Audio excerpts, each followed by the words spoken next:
પુરુષોત્તમ માસમાં 33 પ્રકારના દાન કીધા છે.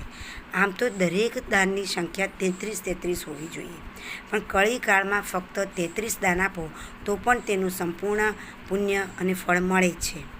મિત્રો, વાત કરીએ અહીં દાન આપવાની. પુરુષોત્તમ ભગવાનની પૂજન અર્ચન કર્યા પછી વદ પક્ષમાં 8મ, 9મ, 12સ, 14સ અને અમાસના દિવસે આ દાન કરી શકાય છે. સૌ પ્રથમ દાનની વાત કરું તો માલપુઆ. માલપુઆ પુરુષોત્તમ ભગવાનના પ્રિય છે. માલપુઆનું દાન બ્રાહ્મણને કરી શકાય, ગરીબોને પણ આપી શકાય, સાધુ સંતોને આપી શકાય અને ગૌશાળામાં પણ આપી શકાય. તેની સંખ્યા 33 હોવી જોઈએ. માલપુઆ આપવાથી પાપોની શાંતિ થાય છે, પરિવારમાં સુખ શાંતિ વધે છે, પુણ્યની વૃદ્ધિ થાય છે, ભગવાન વિષ્ણુની કૃપા થાય છે, ધનધાન્યમાં વૃદ્ધિ થાય છે. બીજું દાન કહું તો દીપદાન.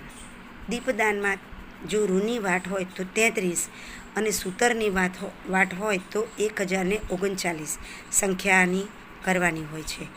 તેમાં ઘી ભરેલું પાત્ર, જેમાં ચાંદીનું, તાંબાનું કે યથાશક્તિ કોડિયામાં પણ તમે આ દીપદાન કરી શકો છો.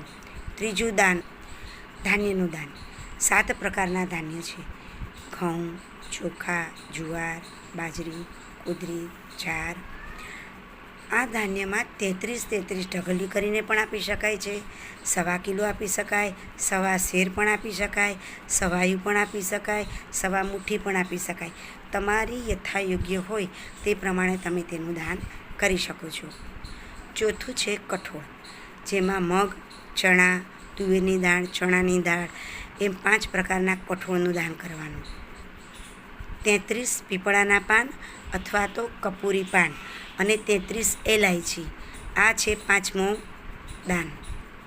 છઠ્ઠું દાન છે વસ્ત્રદાન. ભગવાન પુરુષોત્તમને રેશમી વસ્ત્ર, સુતરાઉ વસ્ત્ર, સફેદ ઊન અથવા પીળા વસ્ત્ર પણ આપ પહેરાવી શકો છો. તેની સાથે અલંકારો પણ જો યથાશક્તિ હોય તો આપ તેનું પણ દાન કરી શકો છો. 7મું દાન છે કાંઠા ગોરમાતાનું દાન.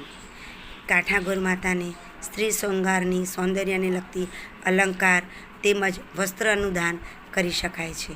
મિત્રો, ભગવાન વિષ્ણુને એટલે કે પુરુષોત્તમ ભગવાનને પ્રિય જે વસ્તુ છે તેની દાનની વાત કરું તો